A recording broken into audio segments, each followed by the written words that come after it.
মোৰ নিজৰ ভাৱনা আপোনালোকৰ আগত প্ৰকাশ কৰিছোঁ। হঠাতে মোৰ অন্তৰত এটি কথা আহিলে আপোনালোকৰ আগত প্ৰকাশ কৰিছোঁ। হিচাপ কৰিলে নোপোৱা বস্তু হাজাৰ ওলাব, স্থায়ী কিন্তু একো নহয়। নিজক সুখী ৰাখিবলৈ যদি আপুনি ভাবিছে কোনোবাই আপোনাক প্ৰেৰণা যোগাব, কেতিয়াও নহয়। সেয়া মোৰ বোধেৰে ভুল। নিজক সুখী ৰাখিবলৈ নিজেই নিজক নিচুকাব লাগিব। সমস্যা কাৰ নাই? কাৰণ যেতিয়া আপুনি বেলেগৰ আগত আপোনাৰ সমস্যাবোৰ প্ৰকাশ কৰিব, তেতিয়া বহু সমস্যা তেওঁলোকৰ ওলাব।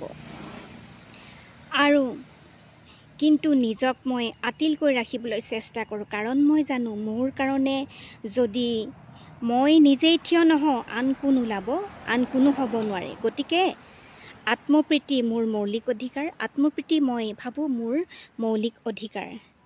সেইকাৰণে মই মোক ভাল লগাবলৈ, মইতো নিজেই আছোঁৱেই, সেইকাৰণে মই সদায় নিজক ভাল লগাবলৈ কিছুমান ভিডিঅ' প্ৰকাৰে আপোনালোকৰ আগত দেখুৱাওঁ।